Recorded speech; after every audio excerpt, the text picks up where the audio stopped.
I call this meeting to order. All rise. Pledge. I pledge allegiance to the flag of the United States of America and to the republic for which it stands, one nation, under God, indivisible, with liberty and justice for all. Thank you.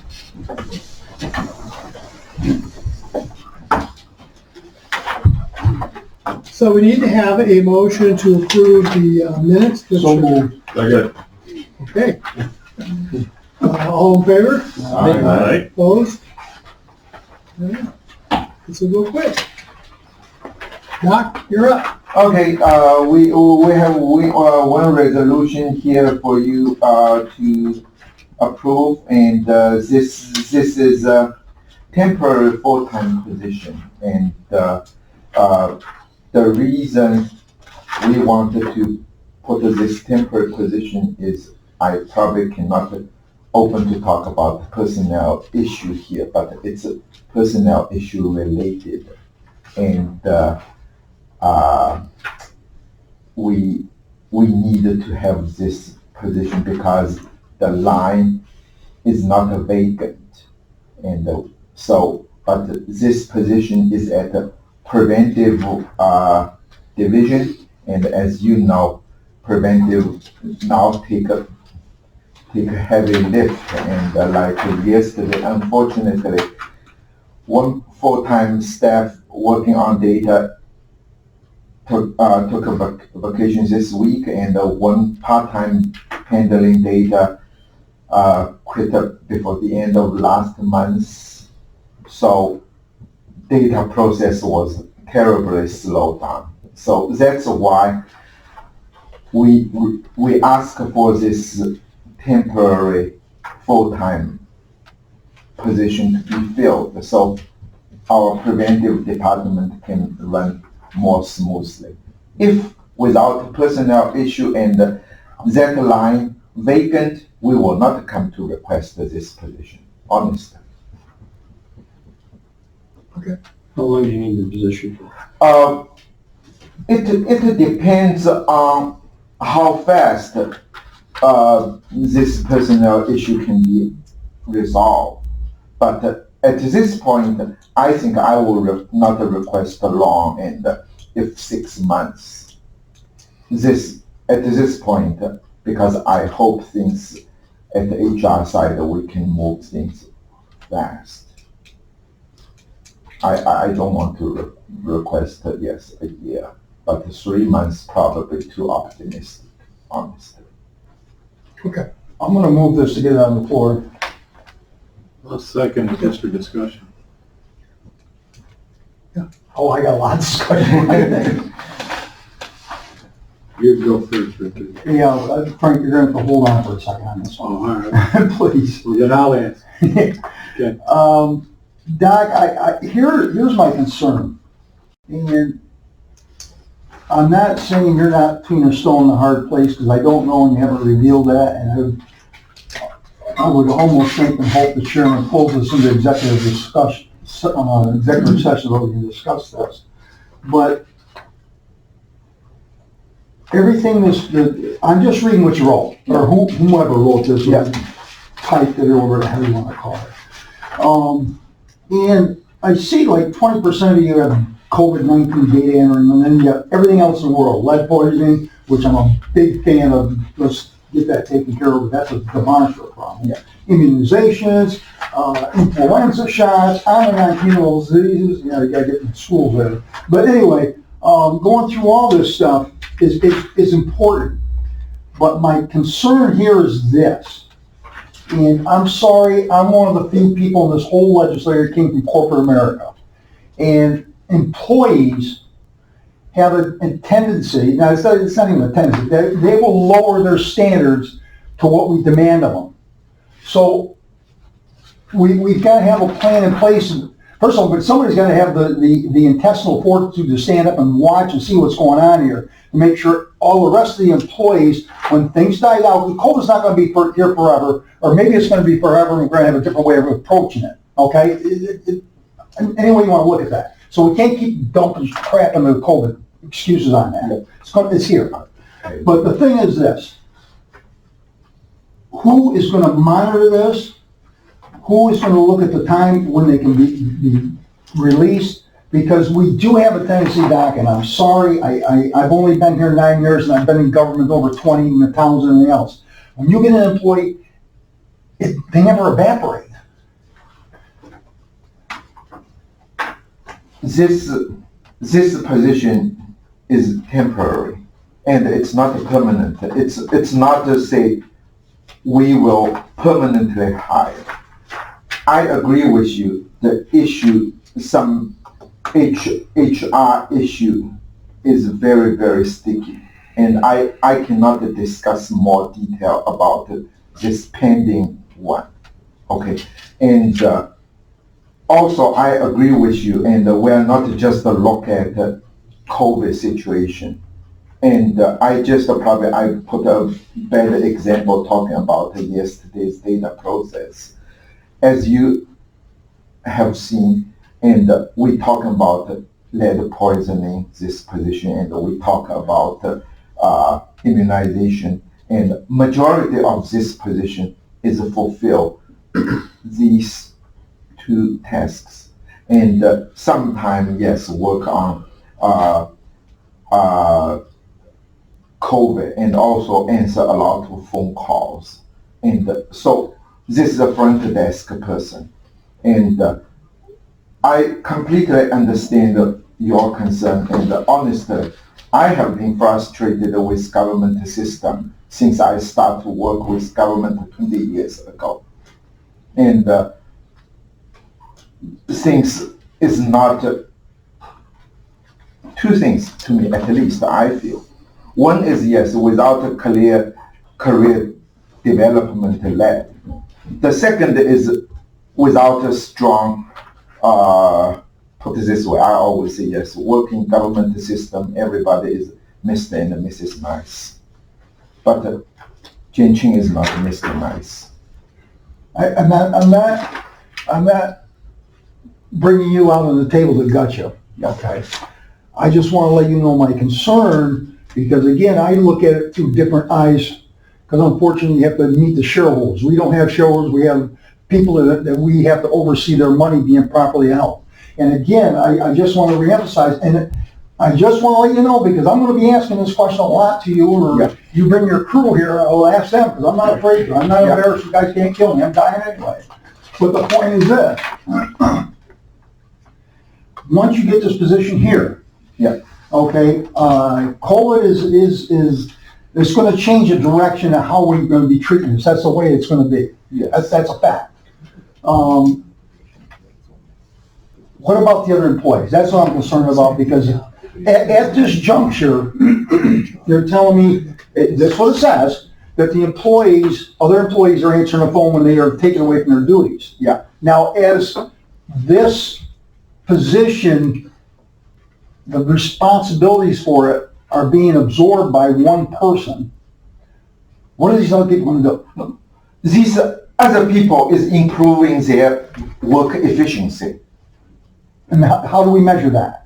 How do we measure that? And in our department, and we have a small management team. Their job is quality improvement review, and we have our staff and review every 3 months.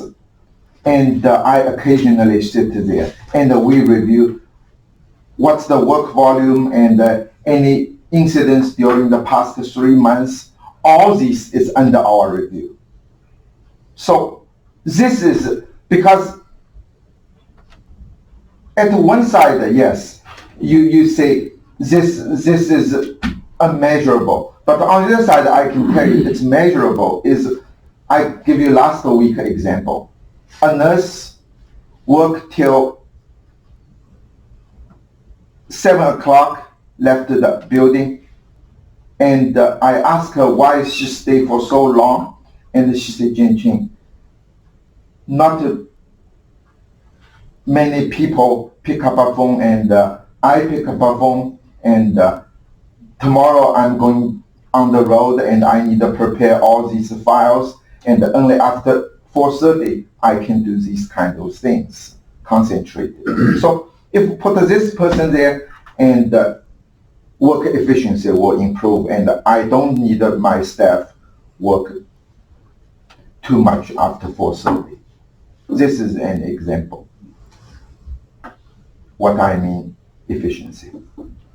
Because yes, phone ring, it's not just affect one person and keep ringing and distract everybody, I think. So this is in our department, we have a system measured, and I oversight the whole department, and I pay attention to what they are doing. I'm not questioning your abilities or your attention. In fact, I think you're one of our best directors, to be personally honest. That's it. But you understand my concern. Yeah. Now the rest of you. Okay. I just want, Frank, I'm gonna get to you in 2 seconds. Just want to clarify on this. It is an HR situation, the employee is not working. This is a temporary position to fill that person's responsibilities until such time that that gets resolved. And then you'll have to make a decision on a permanent position, keeping it temporary for. You have good points, and thank you for that. But I just want to make sure everybody's clear on this. It's not picking up extra work. It's actually replacing an employee that's out due to an HR situation. Frank? Kind of answered the first question, is if we wanted to go into an executive session to discuss this, bring HR up here to ask what, how long it's going to take them to resolve the situation, because that'll determine how long his temporary position is going to be. But seeing as how we don't want to do that, unless other people want to do it, but I would, but I'm only one vote. But let's go on to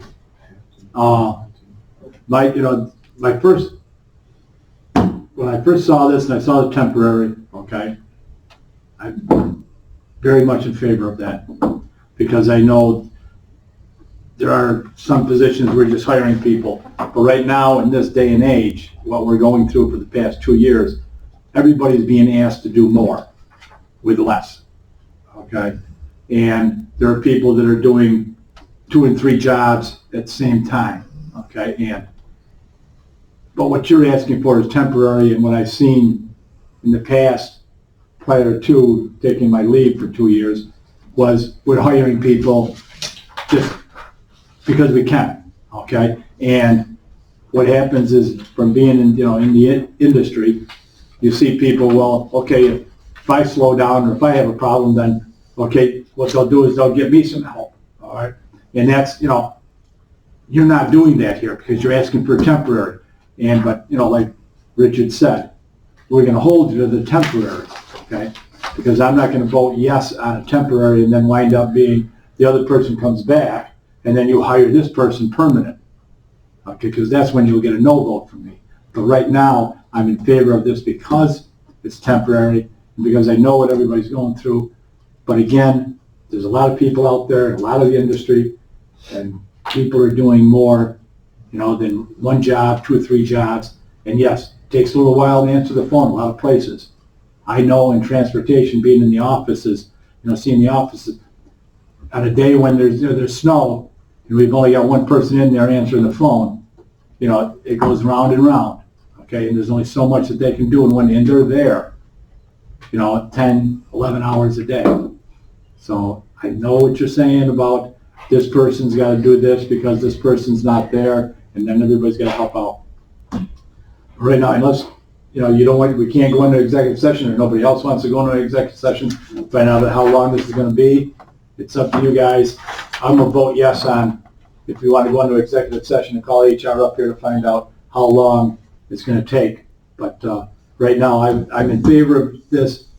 Anybody that was here yesterday knows I didn't vote positive on too many hires, so. And I don't have, if the committee wants to talk to HR, that's fine. But several of us have been here long enough to know HR investigations, they're not going to walk in this room and give us a date that they're going to have a resolution. That's not the way HR works. But I don't have an issue with that. You want to talk to them, we'll bring them up here. It's a temporary position because this person is out due to an HR related. Mark? Yeah, I see that it's 80% reimbursement. Is that accurate? Yes. So our cost is about $3. So look, they need help. They've been holding the load for 2 years already. If he needs help, he needs help. He wouldn't be here if he didn't. So I'm in favor. Yes. You got some first? Quick. The person on leave, is it a paid leave Currently is paid leave. currently? Currently, yes. That's got more to do with union contract than our wishes. Yeah, I was wondering, it must be a union thing. Yeah, union things. And no, this, on this side, this is their rights, and we have to acknowledge it, yeah. Okay. In lieu of executive session, since this also has to go through finance and personnel, I could have a discussion with HR, get an estimate. If finance personnel wants to amend this to put a deadline on it, they could. So that's just another option you can do. How long has the employee been out? 3 weeks, three weeks already. Okay. Any other comments? You want to pass our concerns on to finance and personnel that, Yeah, I'll just find out between now and then, let that committee know. Sounds fair to me. okay. All in favor? Aye. Opposed? Motion carries. Thank you very much, and thank you, Chairman, for your explanation replacement. I didn't see. Thank you. And let me report this to you. Still, I think it's mine, right? Yes, my report. And yeah, and feel free to interrupt me. And still, yes, this is a new committee, and usually, yes, we in the past when a new committee, we will bring our management team or each division director, introduce each division to you, and because the past months, it's crazy, so I just usually we do and disease reporting, and I hope next month, every month we'll bring a division leader to here, and next month give you first a department overview, and then each division will report it to you. Okay. And the current, this is the current situation, and as you can see, this is the beginning of COVID events, and some members in the committee are familiar with this graph, and this is the beginning of the COVID events, and this is January 30th, and this is the last line. So you can see each small bar indicated the amount of cases on every day, and so you can see in this almost 23 months, and we have some waves you can see, and this is like a first wave and the second wave, third wave, or if you put it here at the beginning, you can say this is fourth wave, fifth wave, whatever you like to go. And in this, and if you look at the whole pattern, and this pattern is very close to statewide situation, and especially if you look at this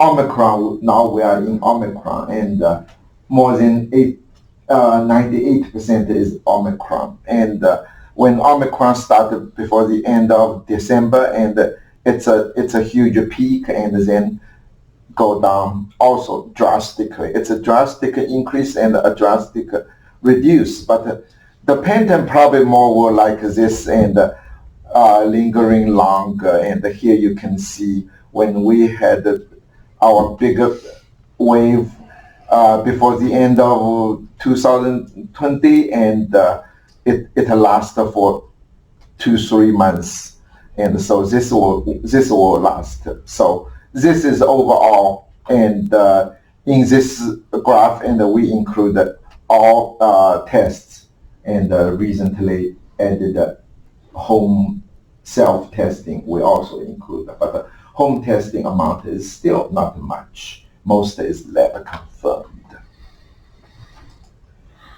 And we since this started last year, I think when school started, and federal and state government want the school open, and we realized we had this testing capacity shortage. So county used some ELC grant. This is a federal grant, and help to keep a school open. And we used some of the money and tested for schools, students and the school staff. And you can see started last year, October 13th to last month, January 21st, and use this state and federal funding, and we tested this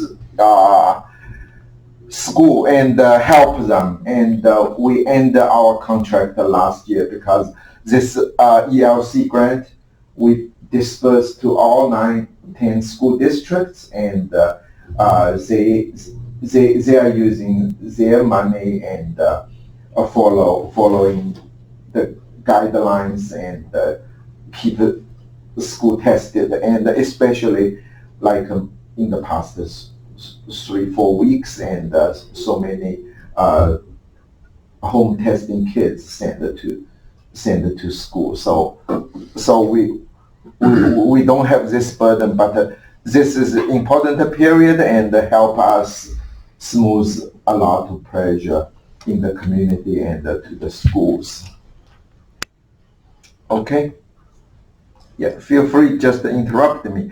And this is our overview, our department vaccination activity, and in this graph only include vaccination by our department, and this side bar is the amount of individual or the doses of vaccine we delivered, and this side bar is number of clinic we ran. And since last year, January, oh yes, here's December. And so you can see, and we had a very high, like once many of you may remember, and one event, and 1,500 for Saturday.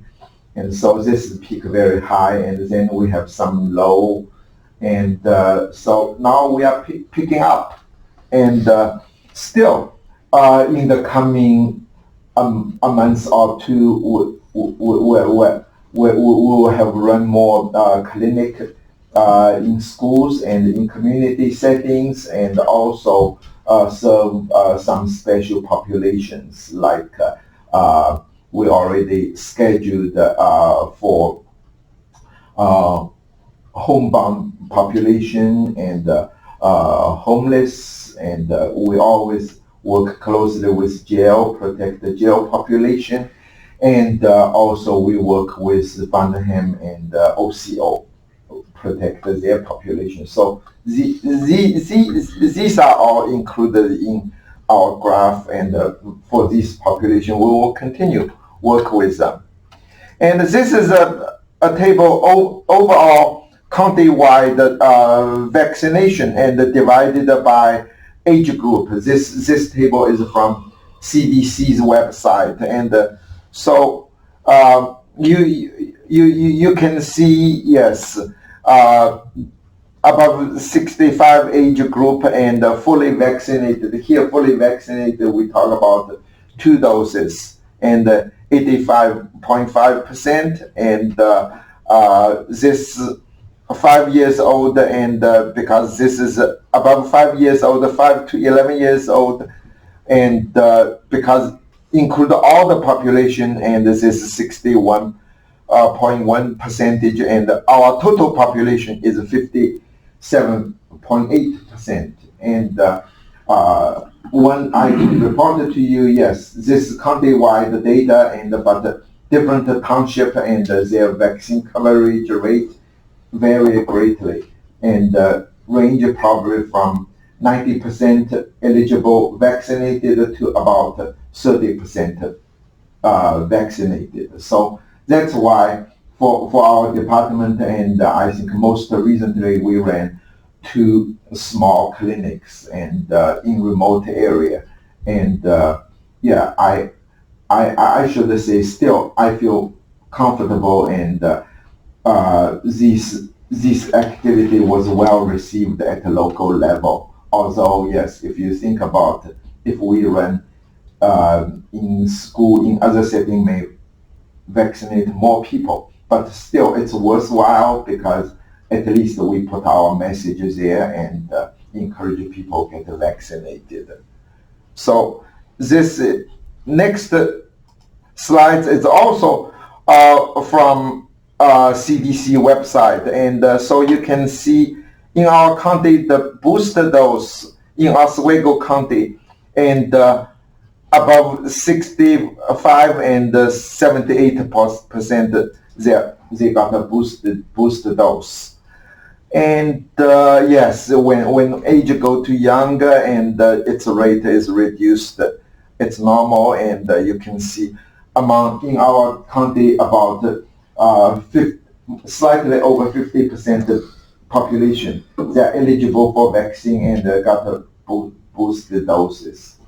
So overall, in the county, probably I estimated and distributed more than 160,000 doses of vaccine, and our department,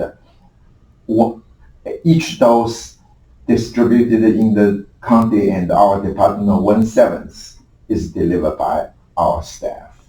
And this number, yes, changed drastically. And I remember last year when I reported, I said, oh yeah, a third of doses we delivered, and 40%, 50%. Now, because vaccine is more available, and so the percentage we deliver reduced.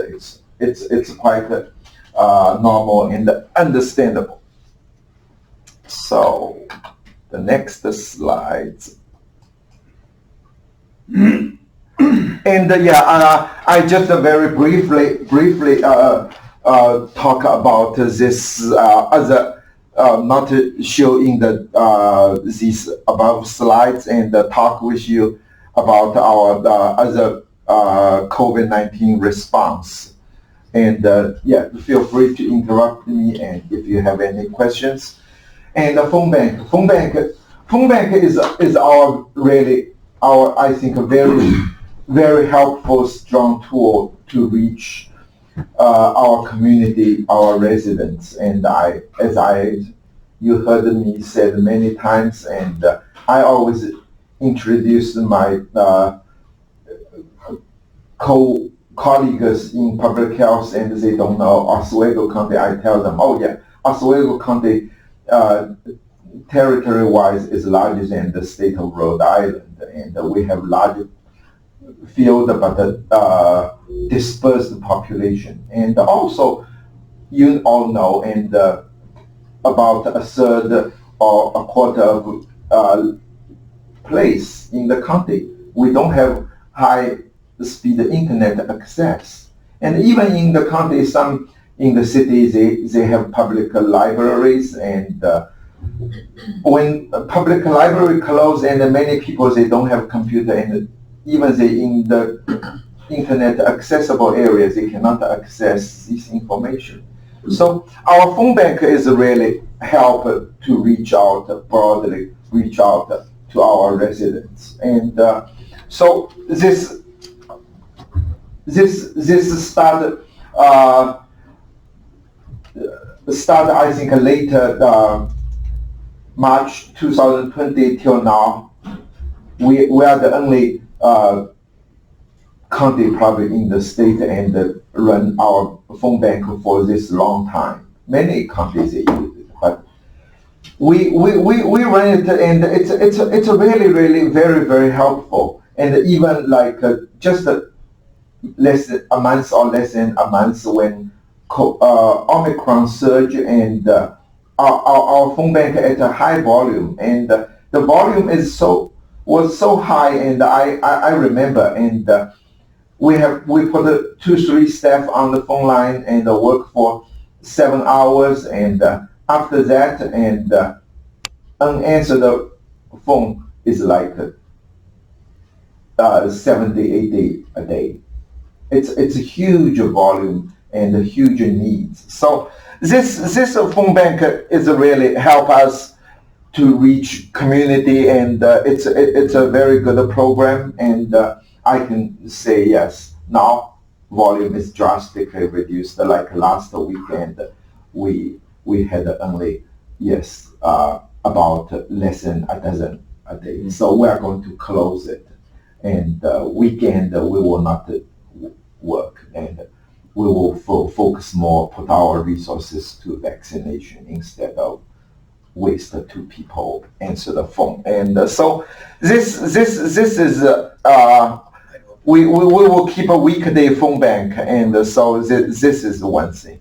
And yes, as you know, next I talk about the testing, and testing since COVID started, and we had really up and down for a long time, and at the beginning, testing resources is very limited, and also I want to go back to phone bank, and we have 4 or 5 nurses be sitting phone bank, and at that time 2 phone bank lines too, and nurse triage their request and refer and approval testing to limited resources. At that time, I remember only Oswego hospital, they have the capacity. So we work with the hospital and this triage. And then when capacity increased a bit, and we hit the outbreak, I remember June, July, and so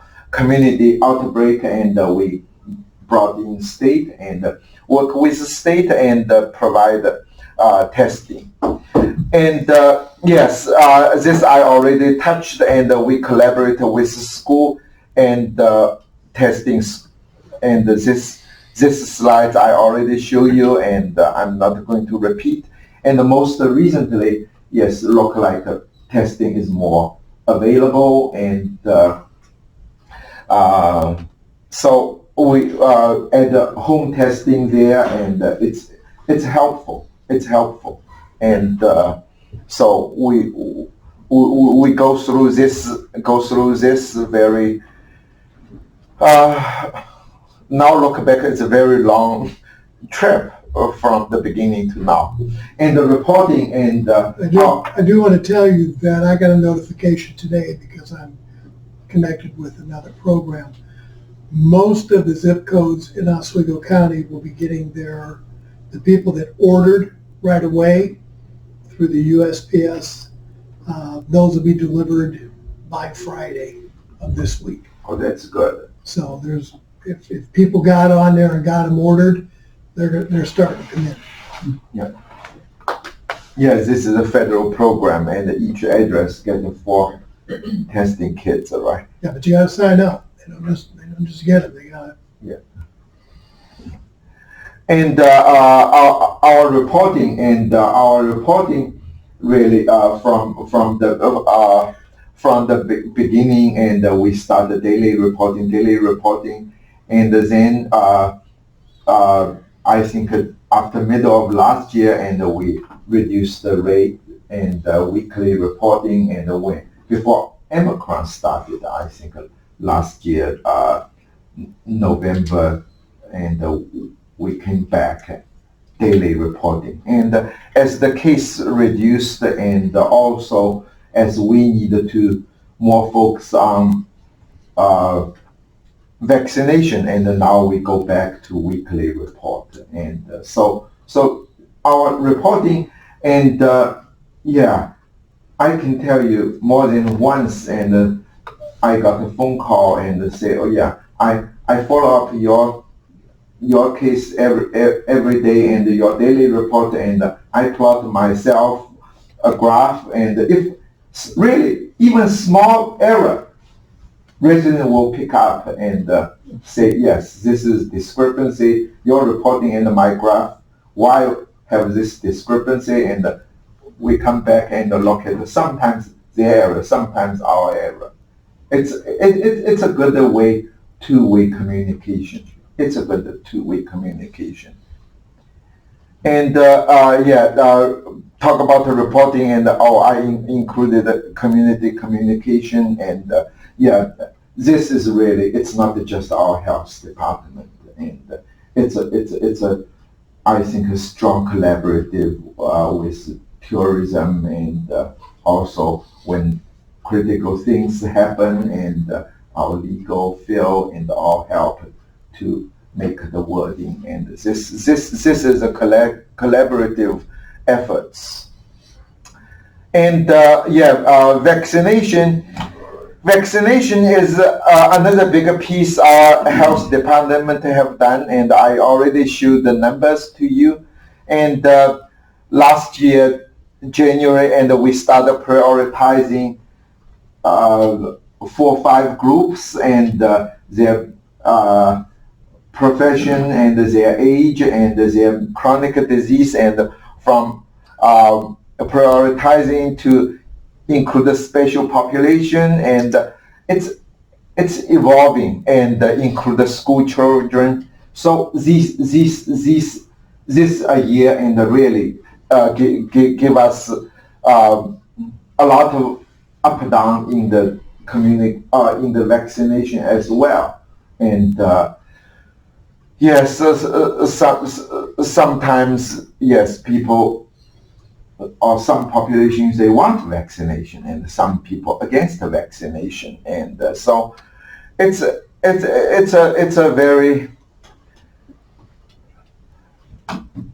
very unique experience in this short time on vaccination, this topic.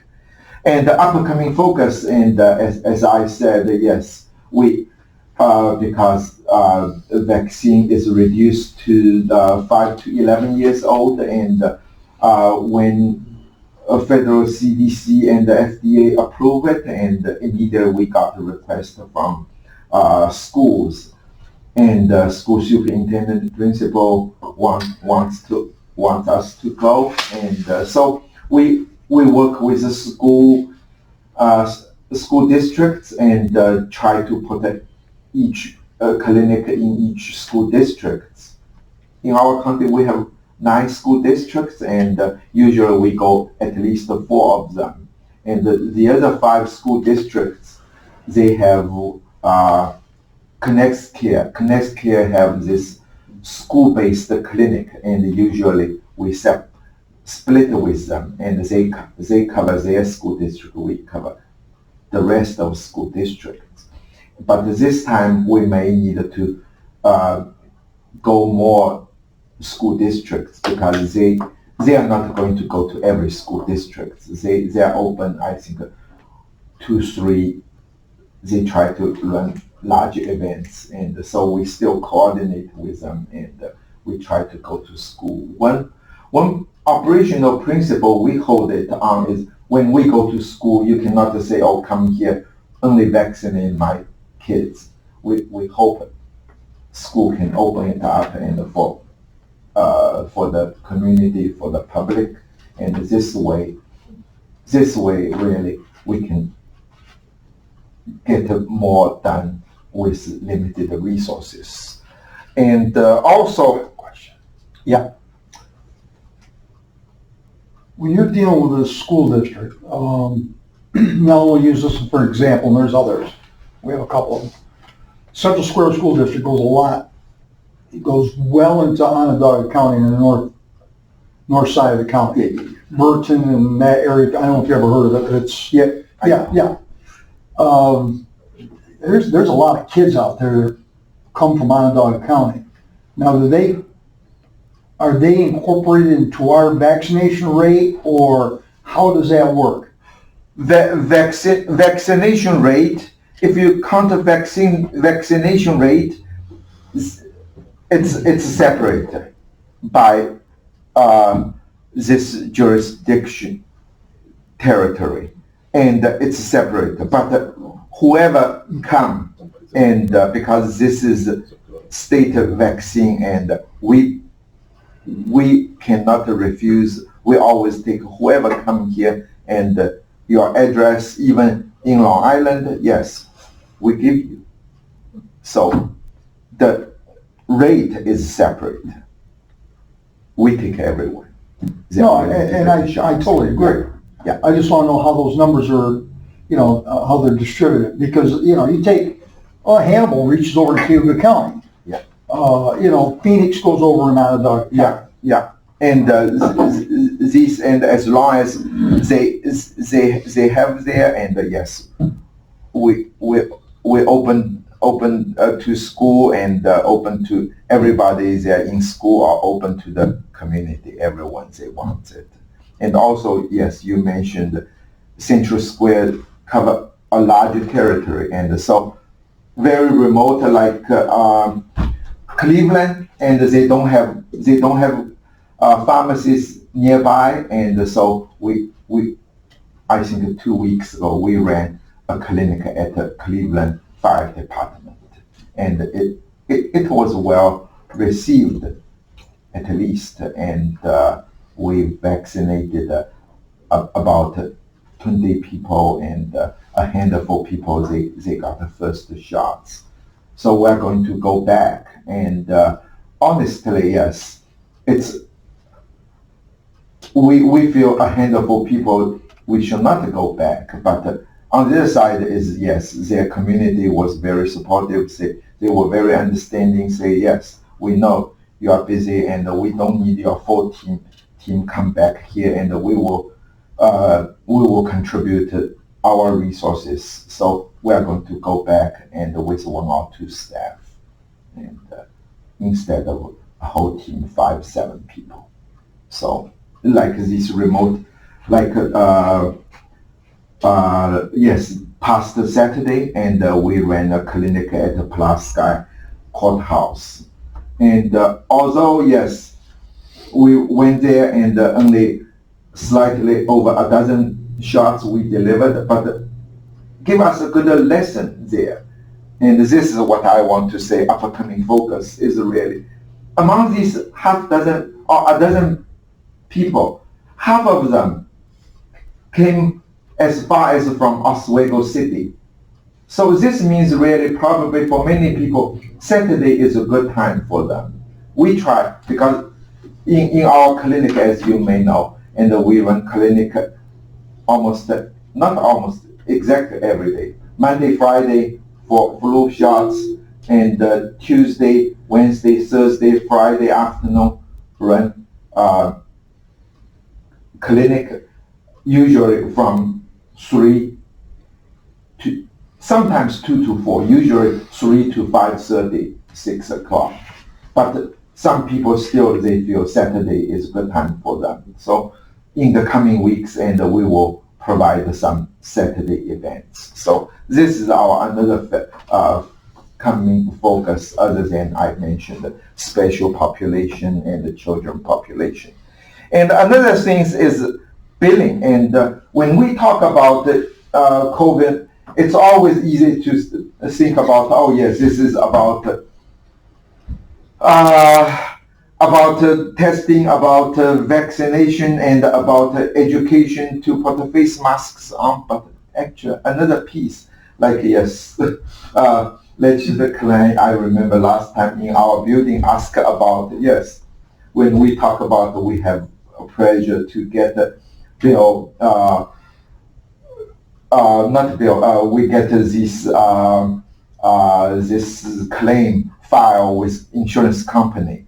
And yes, at that time we had a pressure, and but since then, and or even before then, I think our team finance already brought people there, and that's why health department is always so busy and bring people from different division and get them trained and filing insurance claim. So just less than a week ago, I reviewed with our head finance, and she told me yes,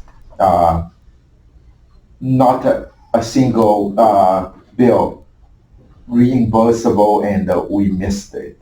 And so this is really partly is because most recently we have this case load reduced and the ELC grant hired 4 part-time case investigator, and we stopped investigating cases, and so these people came together and we got them trained and they helped to file the insurance. So this look forward really, I think yes, we still have piles there, but within certain time we will not lose money. County will not lose money to get reimbursed. So this is billing situation.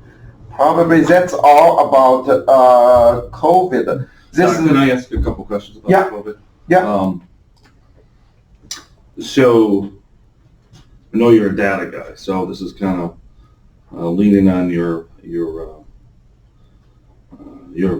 wheelhouse, if you will. So in your latest data, and I'm just kind of trying to put some pieces of the puzzle here.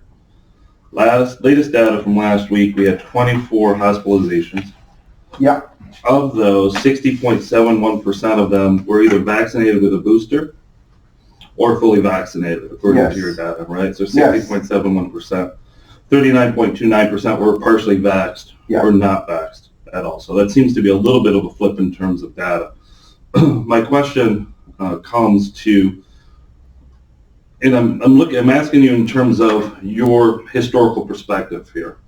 I feel as though we're getting to this point where, especially with Omicron, it feels more seasonal and it feels more flu oriented in that flu season hits, a lot of folks go get their flu shot, their booster, right? Yeah.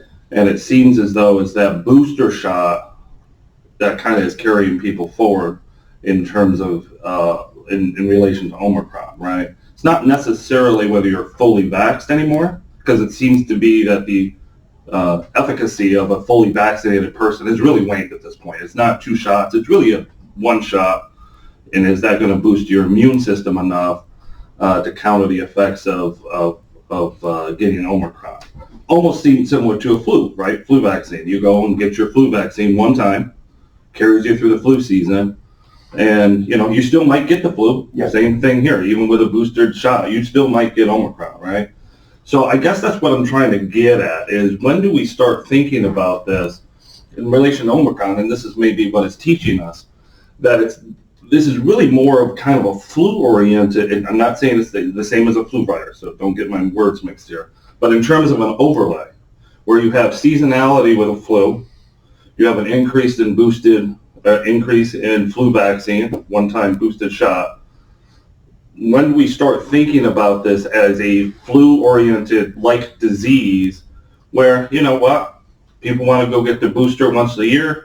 For the flu, they're going to go get it for COVID. And really, we're not talking about a pandemic anymore. We're talking about an endemic situation that's really seasonal. So if you flip that upside down, if you look at the southern hemisphere, their cases are down because their season's no more, right? They're outside, they're doing whatever. So you have these sort of overlays that start to take place. And I know you're a data guy. I mean, is this what you're starting to see? Is that sort of trend line in your data?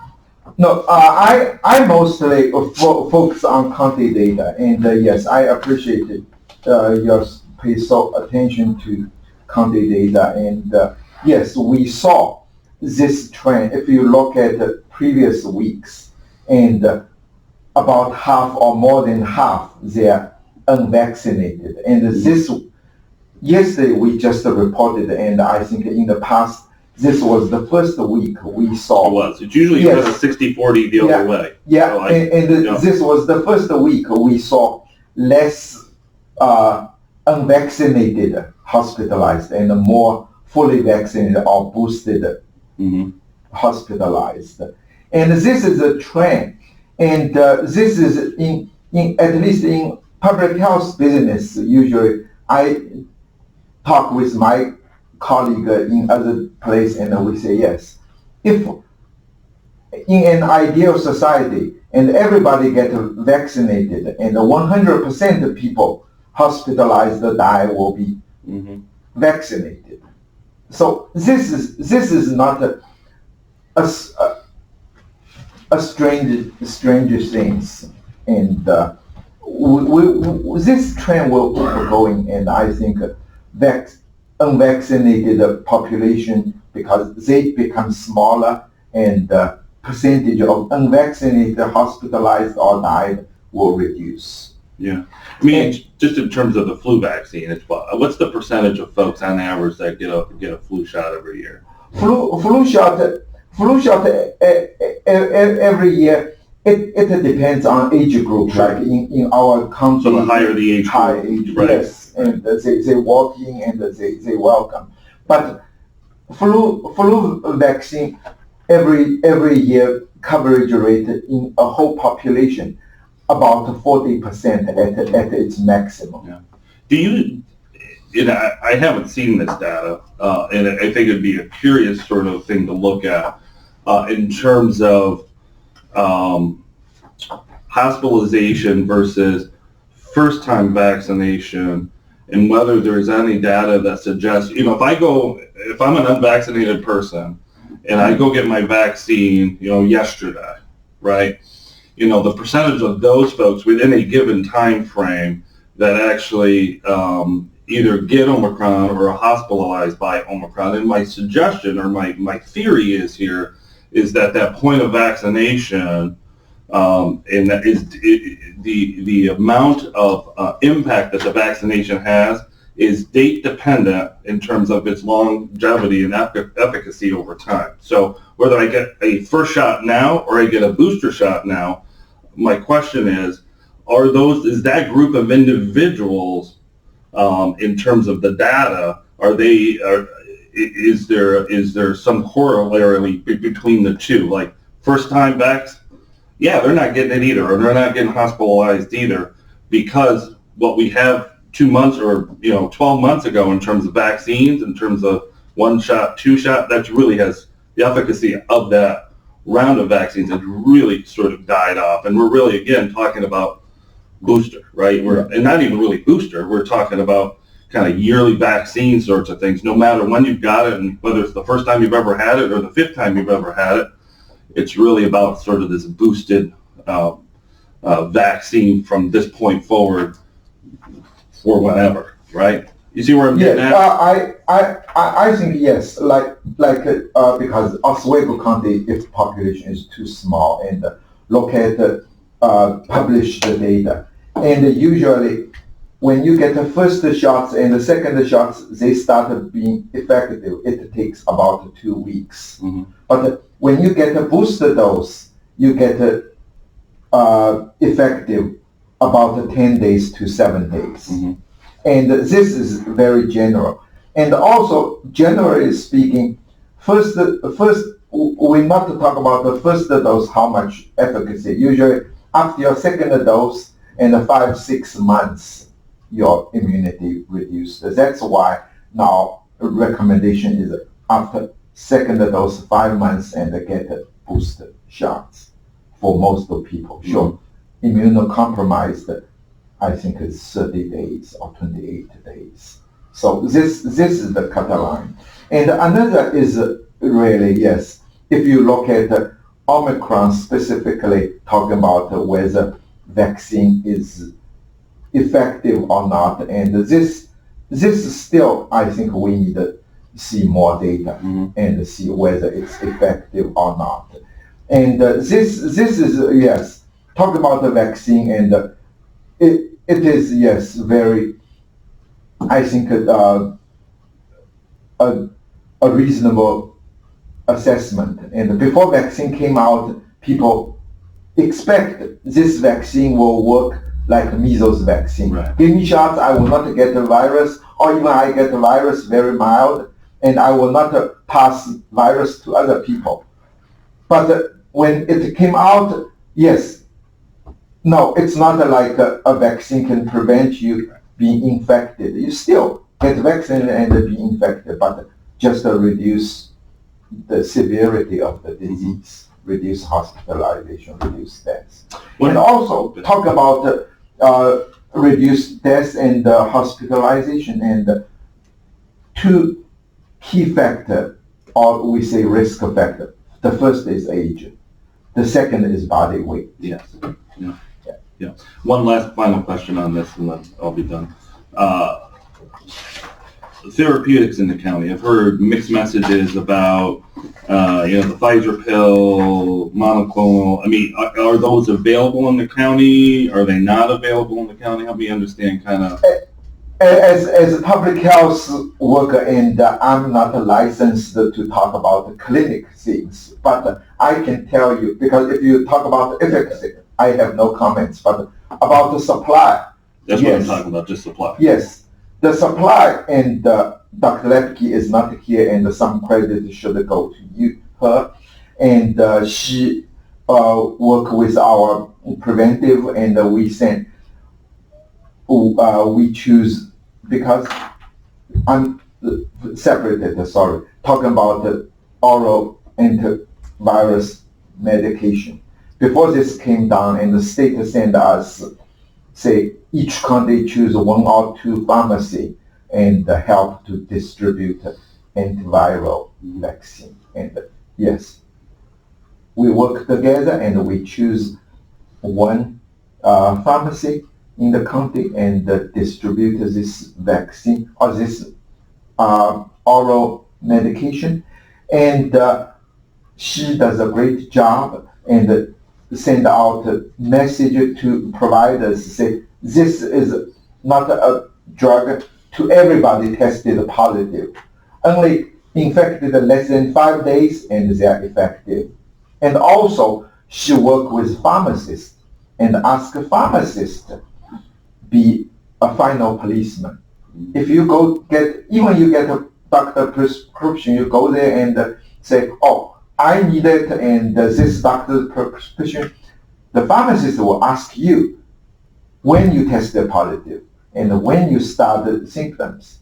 If it's more than 5 days, pharmacist will decline. Mm-hmm. So in Oswego County, we don't have this medication shortage.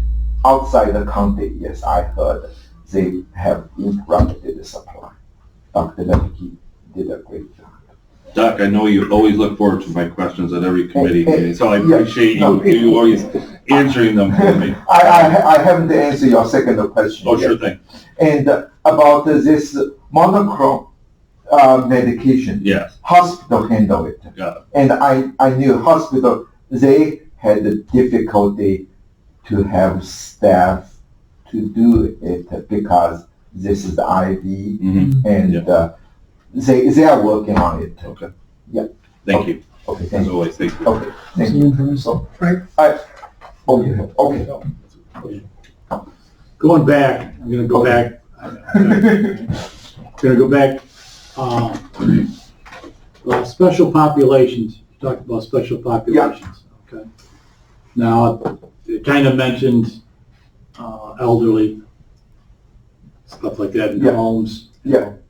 But I'm gonna go, and you're prioritizing who you're gonna see, okay?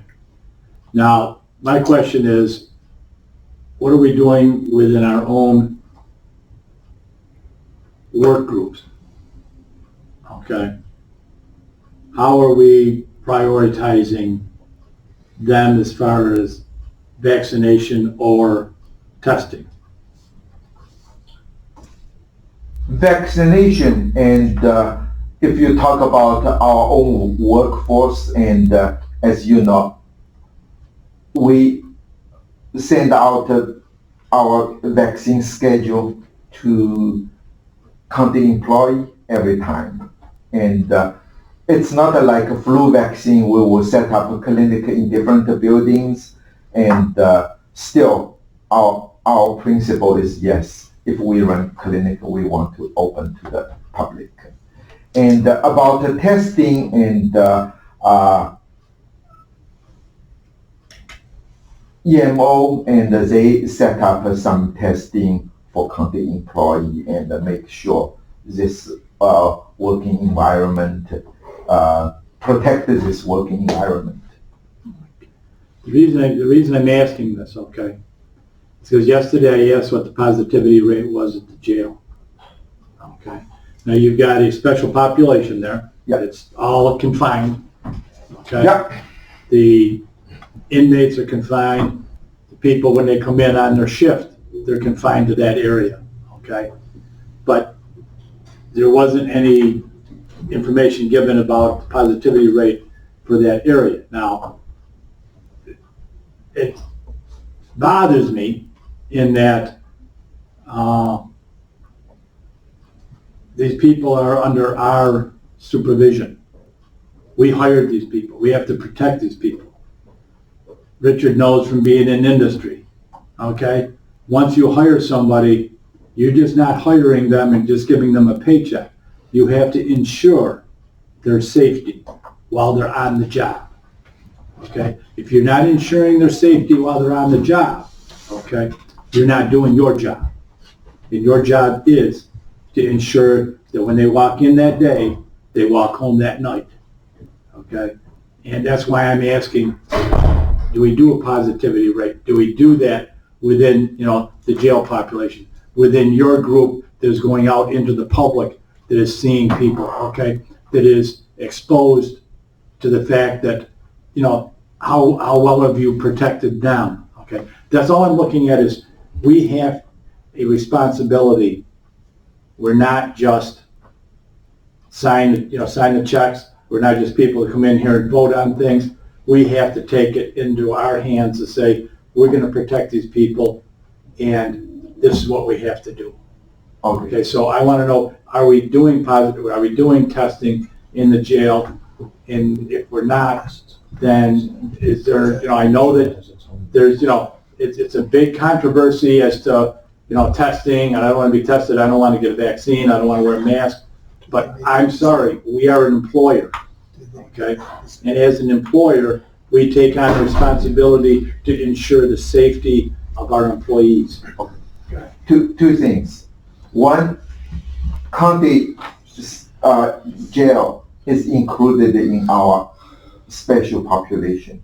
And we have team went there, give their inmates shots, and give their staff shots on site. Okay. The second is we provide them, and this was a special arrangement with the state, and we give them, I think this is probably almost a month, and we give them, when home testing just available, we give them close to 300 testing kits. I believe they still have some here, okay? And we work with them closely. But the second I want to tell you is because this is a different department, and we, Department of Health, cannot calculate what's their coverage rates, what's their positive rates. We calculate the whole population, not for a specific department. And as a Right, the reminder, jail has its own, Yeah. jail has its own medical department, medical staff. But when I asked yesterday what if the sheriff knew what the positivity rate was, or if he had positivity rate for the jail, the answer was no. He did not answer it. He said, no, he does not know it, okay? Mhm. And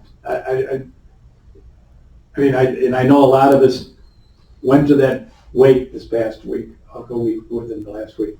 And it's very, very sad because we're looking at somebody that was under our supervision, okay? And I'm sorry, I feel, that I wasn't there when she, contracted it, okay? But I am now, and I'm going to ask, and I want responsibility on us not the sheriff, okay, is on us, okay? Because we're the ones that dictate what goes on or what doesn't go on, okay, within that jail and with any department that is in this county. Okay, we're the ones that are responsible for it. And I'm sorry, it was very, very sad going through there. If you guys went through there and to see, you know, the mom and dad sitting there and to see, you know, it's not something that I want to go through again. And if any way I can stop it, I'm going to try to stop it. Okay, so I won't be the popular guy in the guy, but I never have been. Okay.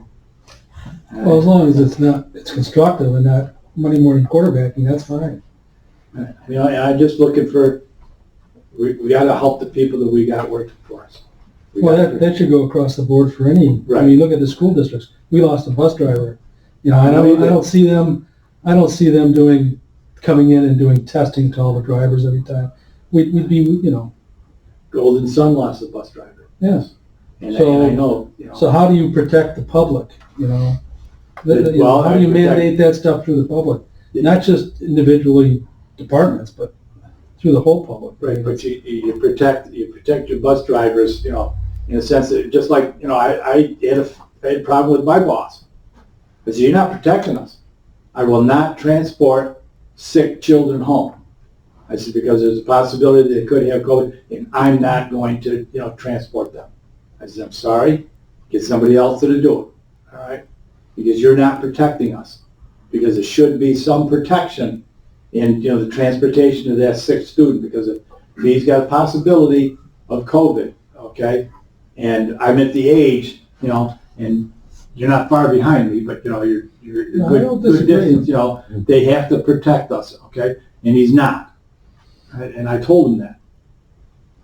There has to be special transportation for that student, okay? And we have to do special treatment of all our people that are going to be exposed to it, not through their, you know, their fault, okay? But, I mean, they chose to be in the positions that they're in, but we have to choose to protect them, some way, shape, or form, okay? And it's all I'm looking for us is to, you know, say, oh, okay, what do we have to do and what can we do, and if you're going to accept it or not. Okay? Well, it's what's reasonable too. I mean, I think that you get to a point where, I mean, what is reasonable in terms of expectation? You can't protect everybody from everything, and so what's a reasonable approach, I think, is the question, because you can't expect an employer, any employer, to stop it. Stop anything, stop any disease in any workplace. That's an unreasonable expectation. And that's what I hear you saying. I think there's reasonable precautions that any employer should take. And that's what, I think we've done that as a county throughout the entire pandemic, quite frankly.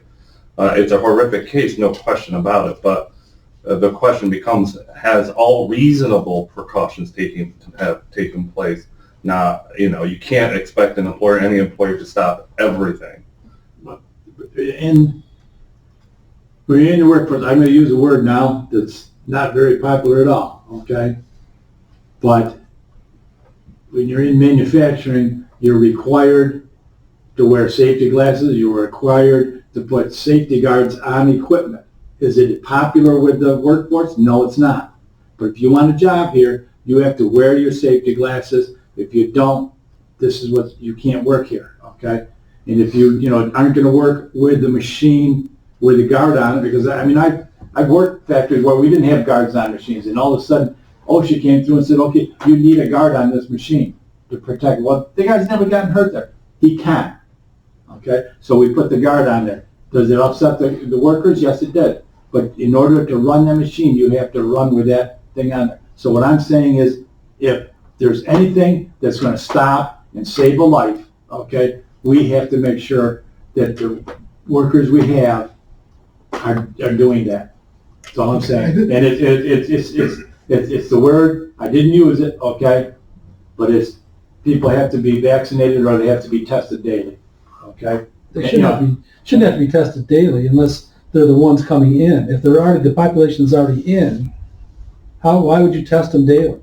It's an enclosed system. I'm talking about the workers coming in. I'm not talking about what you have in the jail, the inmates, okay, they're being tested. Now, I had word that the coming in, being tested, they were negative.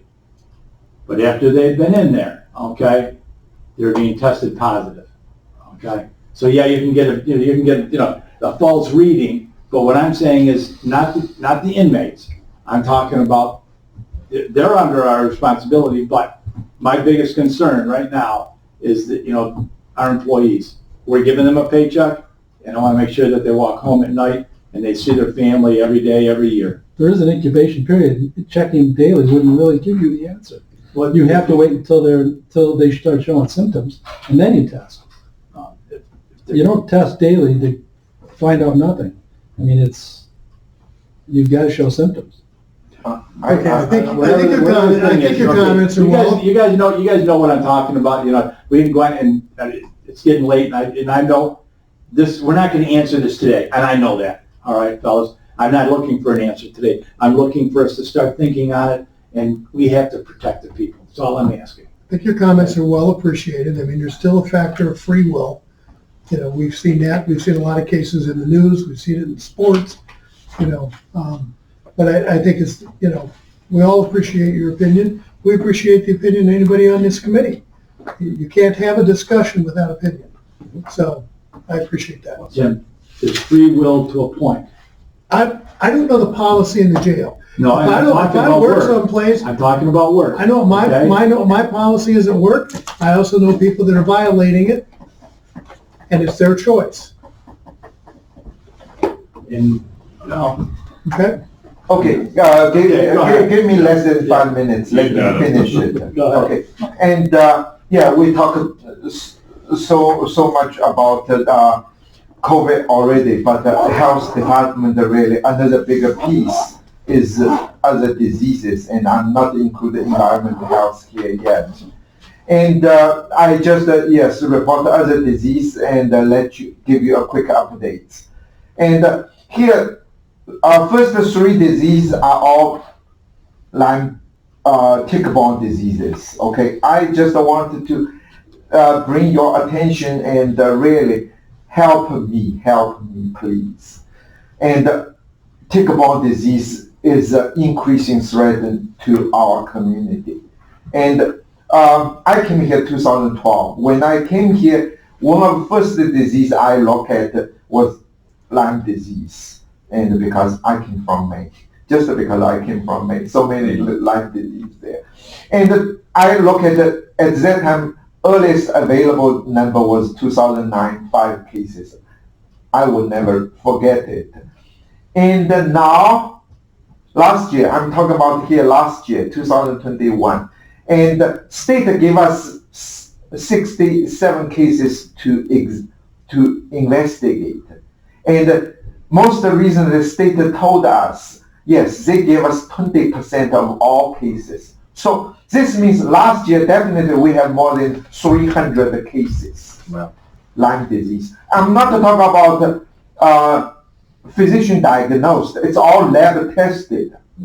Okay, and this is one thing. The second thing, if you look at last year, for the first time, we tested 3 cases of anaplasmosis. And also we have babesiosis. This was not the first time. So really, I always took an opportunity to screening at the state, and Lyme disease for Oswego County is the biggest threat. And I ask you, use your political influence and help me. This is one thing. And syphilis. And yes, the next 3 are STD and syphilis. I want to put here is, yes, we saw the highest. And 2013, only 2 cases. And previous 2 years, and we had 1 cases, 2 cases. First time 8 cases. And this I want to relate it to money. Because each cases, county is responsible for prophylaxis, treat them and prophylaxis them, their close contacts, sexual contacts. And the antibiotics treat them, I think yes. In the last 4 or 5 years, and increase 4 or 5 times. And this antibiotics, I remember first time when I sit here ordered it was like $98 a dose. And this was 2013, 2014, latest 2015. But last time each dose is $400 county cost. And so we work very hard, and my team is amazing, and this just I want to let you pay attention and help me. And this is a shining point, and because county state law require every county responsible for prevent rabies after bitten by animal. And in our county, I saw peak was in 2016, 61 cases, and since then every year reduced. And our environmental team is really doing a great job. This year, seasonal flu, and last year was quiet, only a dozen cases, and this year so far we have about 72 cases. And but the flu season not ended yet. And you know we live here, and everybody knows this triple E. And it's too early to talk about the triple E, but I want to share with you. And Chris Williams and I working with the state entomologist, and we want to use some ARPA money to upgrade the field workstation in West Monroe. That's all my report. Genshin, the first 3 on the tick-borne diseases, you said you've asked the state for help and you want us to help. What are you asking for? I ask you if you have opportunity, really let the state put more money to the county level. For tick? Yeah, for tick-borne disease. Because like this kind of tick-borne disease, 2012 when I came here, and they say, oh yeah, we find, I remember they say, oh, find more tick-borne disease in New York City.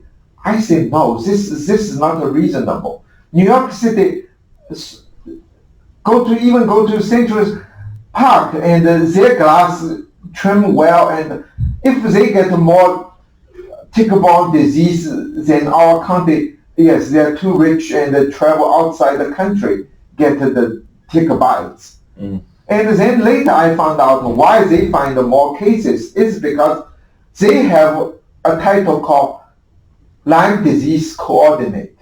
They look at it, and you know, the more you look at it, the more cases you find. That's why. So that's why I want the state to fund us Smart people. tick-borne disease coordinate. Really, and this is. Okay. Okay, that's all. Thank you. Thank you very much. I'll make the motion if you're ready. Thank you, I'm ready. Second. Second, all in favor? Aye. We are adjourned.